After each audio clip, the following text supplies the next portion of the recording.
اور اس کے لیے جو چیز پیش کی جاتی ہے اس میں سے سب سے پہلے وہ روایات پیش کی جاتی ہیں کہ جس کے اندر یہ بیان ہوا کہ سب سے پہلے اللہ نے نور محمدی کو خلق فرمایا اور اس کے بعد جتنی بھی مخلوقات ہیں سب کو اسی نور سے خلق فرمایا. ایک یہ روایات شاہد کے طور پہ لے کر آتے ہیں. اور اس کے علاوہ مقصد خلقت کے افلاک کو پیدا کرنے کا مقصد، یہ سب چیزوں کا مقصد اس وقت تک ان چیزوں کو پیدا نہ کیا جاتا جب تک اللہ کے رسول کو پیدا نہ کیا جاتا.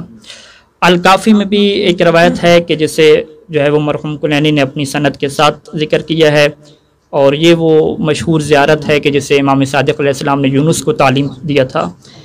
ایک مرتبہ درود پڑھ لیں سارے مل کے.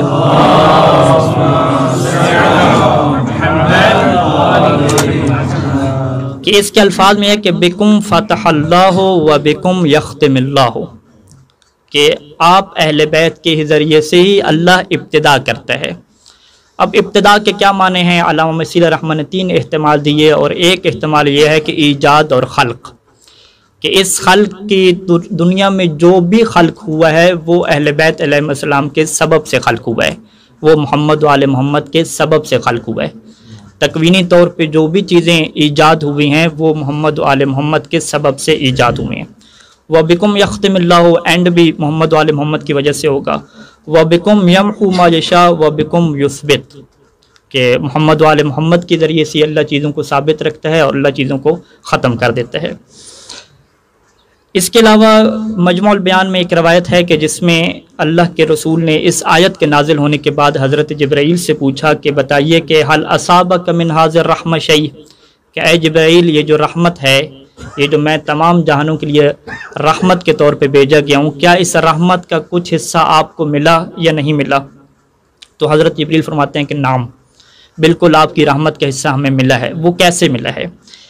کنت اخشی عاقبۃ الامر، مجھے بڑا ڈر رہتا تھا کہ میرا اینڈ کیا ہوگا، میرا انجام کیا ہوگا، اور میں کیا ہوں اور کہاں جانا ہے. فآمنت بک، پھر میں آپ کی ذات کے اوپر ایمان لے آیا.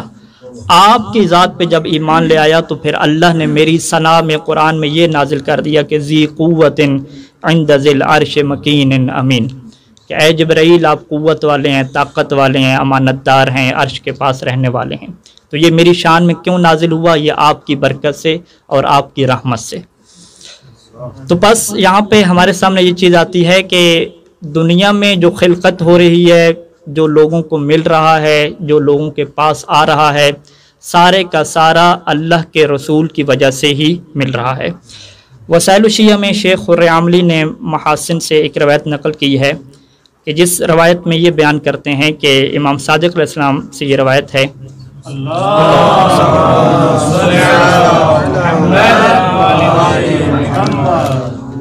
کہ ان ابا حنیفہ اکل معہو، کہ ابو حنیفہ نے جو ہے وہ صادق آل محمد کے ساتھ کھانا تناول فرمایا، دونوں کھانا کھا رہے تھے. فلما رفع صادق یدہ من اکلہ، جب کھانا کھا چکے اور صادق آل محمد نے اپنے ہاتھ بلند کیے تو ہاتھ بلند کر کے انہوں نے کیا پکارا، وہ پکار کو آپ دیکھیے گا. صادق علیہ محمد فرماتے ہیں کہ الحمدللہ رب العالمین اللہم ھذا منک و من رسولک، کہ تمام حمد ہے اس رب کے لیے جو عالمین کے لیے ہے. اللہم، اے اللہ، ھذا، یہ جو کھانا ہے، منک و من رسولک، یہ تیری طرف سے ہمیں نصیب ہوا ہے اور تیرے رسول کی طرف سے ہمیں ملا ہے. اب جب یہ بات ابو حنیفہ نے فوراً دیکھی تو فوراً ہی صادق آل محمد پہ شرک کا فتویٰ لگا دیا اور کہتا ہے کہ یا ابا عبداللہ اجعلت مع اللہ شریکن، کہ آپ اللہ کے ساتھ شریک ٹھہرا رہے ہیں اور کہہ رہے ہیں کہ اللہ کی حمد ہو کہ یہ کھانا جو ہے وہ اے اللہ تیری طرف سے ہے اور تیرے رسول کی طرف سے ہے. آپ خود غور فرمائیں کہ رسول کو گزرے ہوئے کتنا عرصہ ہو چکا ہے. اب اللہ کے رسول نے تو غنیمت کے طور پہ کچھ نہیں بھیجا ہوگا، لیکن پھر بھی صادق آل محمد کی زبان سے جب یہ جملے نکلے ہیں تو ابو حنیفہ نے فتویٰ لگا دیا.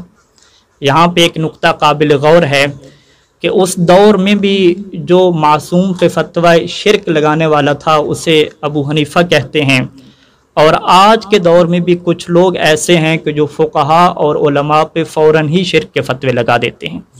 تو یہ سیرت ابو حنیفہ ہے.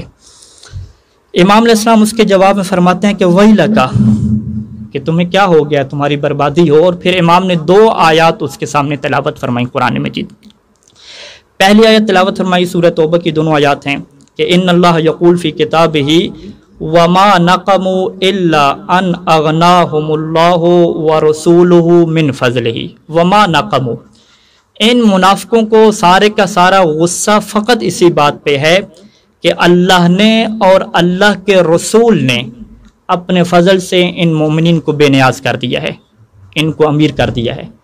مسئلہ یہاں پہ غنیمت کا نہیں ہے. اگر مسئلہ غنیمت کا ہوتا تو صادق آل محمد یہ آیت پڑھ کے استدلال نہ کرتے.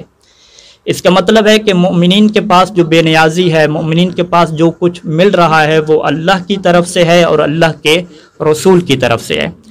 پھر دوسری آیت ارشاد فرمائی کہ وَيَقُولُ فِي مَوْضِعٍ آخر وَلَوْ أَنَّهُمْ رَضُوا مَا آتَاهُ اللَّهُ وَرَسُولُهُ، کہ اگر یہ لوگ راضی ہو جاتے اسی رزق پہ، اسی بات پہ، اسی مال پہ کہ جو اللہ نے انہیں عطا کیا ہے اور اللہ کے رسول نے عطا کیا ہے، راضی ہو جاتے اور کیا کہتے؟ یہ کہتے کہ حسبنا اللہ سیؤتینا اللہ من فضلہ ورسولہ، یہ کہتے کہ اللہ ہمارے لیے کافی ہے اور ان قریب اللہ اپنے فضل سے دے گا اور اللہ کا رسول بھی اپنے فضل سے ہمیں دے گا.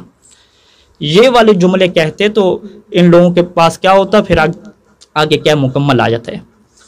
ان 2 آیات میں اللہ کے ساتھ رسول کے عطا کرنے کا ذکر موجود ہے.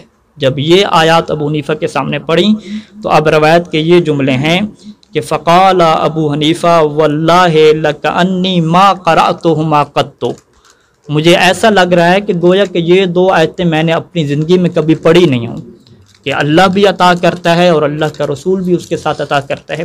ایک مرتبہ درود مرد پڑھ لیں سارے مل کے.